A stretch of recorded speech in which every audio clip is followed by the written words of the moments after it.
Hey everyone, welcome back to Open. Our last guest is a poet, author, and multifaceted artist whose soothing voice combines spoken word, storytelling, and melody into a rhythmic experience. She's performed and toured in major cities across the US and Europe and is the creator of Self-Talk Platform and Vow to Self podcasts. Her debut book, Brown Butter, a collection of poems, journals, thoughts, and vows to self-explore the evolving phases of love, joys, grief, healing, self-worth, and acceptance. Last year, she released her debut EP, Flow, and well, she's here to share more. Please welcome poet and spoken word artist, Mel Chante. Hello, everyone. Thank you so much for having me. Well, welcome. Welcome. Thank We're you. happy to have you. Yeah. If only we could open up with one of your affirmation meditations, but we will talk about it so that we can hopefully enroll people into wanting to experience it themselves.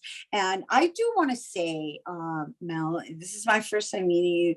I really enjoyed your spoken word, as well as your meditation in this place, in the space of just not only relating as a fervent meditator myself, but just having a certain style. You got your own flavor going on. So let's talk about that, right? Because the first thing I thought about was like diggable planets. I love them. I love them. It's the vibe. It's definitely a vibe. They're a vibe. Yeah. Yeah. And so obviously you're living it and breathing it. So what got you into all of this? Well, I've been writing poems since I was younger, since I was like 11. My father was also a poet, and so I've just always been in writing. I've always been in the arts. I've always journaled. I've always kind of turned to words as something that comforted me and helped me get through things. So it's been like something that's been instilled in me since I was younger, I'd say. Yeah. And so you understand the power of words, right? You understand the importance of us choosing our words mindfully, and so the way you've expanded from having your poetry book and doing your music, and now having these.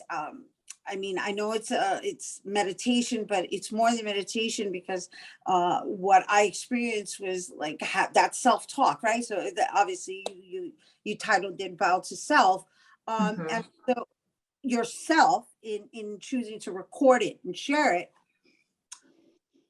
Is this something that you thought you were going to be doing, or how did it evolve into that, is I guess what I'm asking.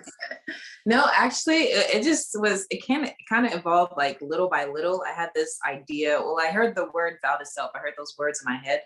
And so I was like, vow to self. That's interesting. And so I just went to check to see if it was available on Instagram. So I just got the page, even though I didn't know what I was going to do with it yet.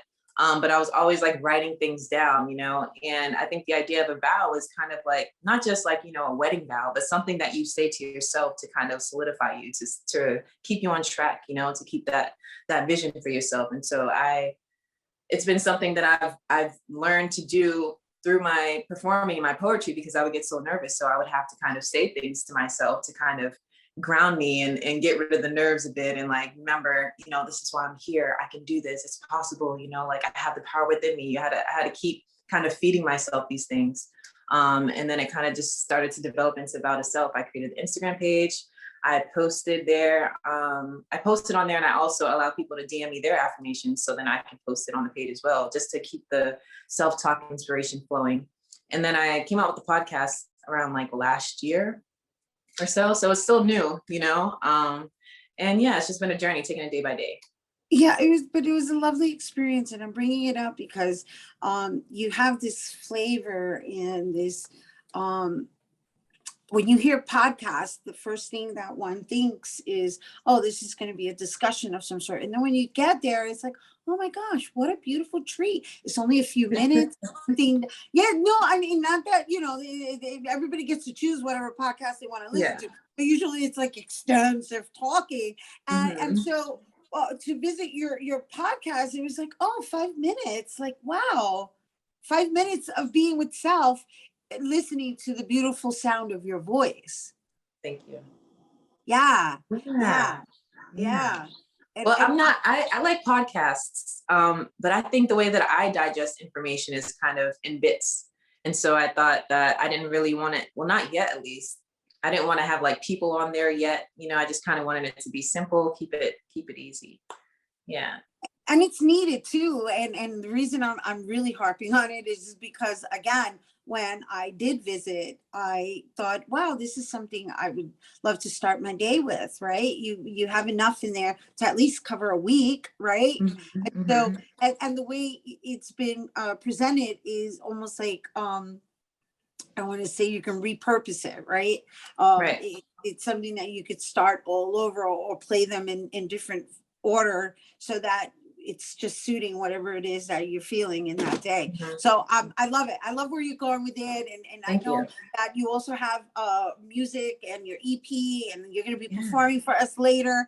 There's this one particular phrase that stood out for me. I think it's in the song Magnificent. It's like, wait. I don't know. I mean, we're gonna hear it later, but it just really stood out with me. If you're not in the light, Anyone who's blind to the light gets the deuce. Yes. Anyone who's blind to the light gets the deuce. Yes. All right. But it's like peace, like, also like they send them peace, even if you give them the deuce sign. So yeah. Right. So there's a double connotation there, but the point is that blind to the light, meaning right. I'm like reading into everything that you're doing. No, I'm here for it. You're coming from this mindful place that I think we need so much of right now, but you do it in such a chill manner that it's kind of like, like it ain't that serious, but it is something to take into consideration. Yeah, for sure. No, I like that perspective. Yeah. And so if you're blind to the light, you get the deuces, which is like sending you peace regardless. Yes, absolutely. Yeah. So I wrote it, to be honest, I wrote it after I was in a situation and I just didn't feel as valued, and so I was carrying that energy and I had to shift the energy. And so I wrote this poem as like an affirmation, and then it turned into a song that is magnificent. It's lovely. And we're so excited that you're going to be sharing it with our viewers today. Yeah. And thank you for engaging in this conversation with us. Of course. No, thank you. Do you have any last words you want to say? Any last words? You can listen to the Vow to Self podcast on all podcast platforms. You can get a copy of my book, Brown Butter, on my website, melchante.com, and listen to my EP, Flow. You can stream it everywhere. All right. So you can listen to it, but we don't want you to go anywhere because she's going to give us a taste, because when we return, Mel Chante is going to perform Magnificent. Don't go anywhere.